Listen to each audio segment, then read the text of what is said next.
લક્ષ્ય ન્યૂઝ, એક નજર, એક લક્ષ્ય. મારું નામ રબારી રાજુભાઈ નારણભાઈ, રહેવાનું ગામ આયણા રબારીવાસ, તાલુકો કલોલ, જિલ્લો ગાંધીનગર. આ જગ્યા જે તે સમય 2008 સાલની અંદર અમે સંદીપભાઈ ગાલાને જગ્યા વેચાણ આપેલો. એ લોકોએ અમને વિશ્વાસમાં લઈ દસ્તાવેજ અને કબજા કરાર કરેલો. બરાબર છે. એ સમયે અમારું અમુક પેમેન્ટ બાકી હોવાથી અમે પજેશન આપ્યું નહોતું. અમે એમની વારંવાર રજૂઆત કરતા ઓફિસે જઈને અમારા બાકીના પેમેન્ટ માટે, તો એ લોકો અમને ધાક ધમકી આપતા અને ધક્કા ખવડાવતા, મારી નાખવાની ધાક ધમકી આપતા, માણસોના એમના ઈસમો દ્વારા ધાક ધમકી આપતા.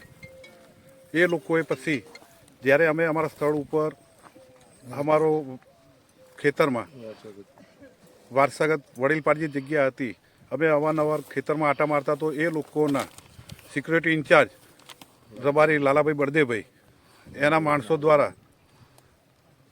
માણસો દ્વારા અમને ધાક ધમકી આપતા. બીજો નંબરમાં કે એ લોકો ગાળાગાળી કરતા, ગેરવર્તન કરતા, બિનકાયદેસર. અમે જે આ બોર્ડ ચડાવ્યું કોર્ટ કમિશન કરીને, પજેશન અમારું હતું, વર્ષોથી વડીલપાડજી જગ્યા હતી, અમારું પેમેન્ટ બાકી હોવાથી અમે પજેશન આપ્યું નહોતું સંદીપભાઈ ગાલાને. તેમ છતાંય એ લોકો વારંવાર એમના સિક્યુરિટી ઇન્ચાર્જ લાલાભાઈ બળદેવભાઈ દ્વારા અને સંદીપભાઈ ગાલા દ્વારા એમના માણસોનું ટોળું અમારા માણસો ઉપર હુમલો કરવા આવતા.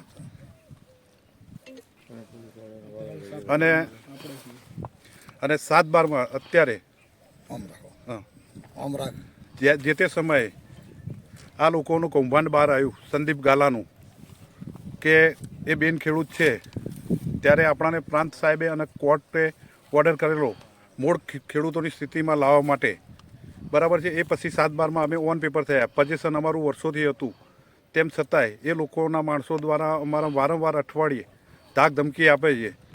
બીજો નંબરમાં હાઈકોર્ટ યથાર્થ પરિસ્થિતિ જાણવા હાઈકોર્ટે એવો પણ હુકમ કરેલો છે કે યથાવત પરિસ્થિતિ જાળવી રાખવા માટે કે સ્ટે આપેલો છે. તેમ છતાંય વારંવાર ધમકીઓ આપે છે. પછી પજેશન મારું છે વર્ષોથી વડીલપાડજી, મારા જે તે સમયનું પેમેન્ટ બાકી છે એ હું ગાલાવાળાની ઓફિસ જતો, રજૂઆત કરતો, એ લોકો પણ મને ધમકી આપતા. બંદોબસ્તમાં સવારના લગભગ 10 થી 11ના અરસામાં કે અમે લોકો અમારા જગ્યા ઉપર 5-7 જણા બેઠા હતા, ત્યારે એ લોકોનું 50-60નું ટોળું આવ્યું સિક્યુરિટી ગાર્ડનું, અને અમારા માણસોને ટેન્ટમાં 2 જણને હાથાપાઈ કરી, લાકડીઓના ગોદા મારી, અને એ લોકો ટોળું અંદર એન્ટ્રી કરી. એ અમારા સીસીટીવી કેમેરો અહીંયા છે, એનું એવિડન્સ પ્રૂફ છે અમારી જોડે. બરાબર છે. પોલીસ મેં 100 નંબરમાં કંટ્રોલમાં મેસેજ કરીને પોલીસ મેં બોલાવી છે.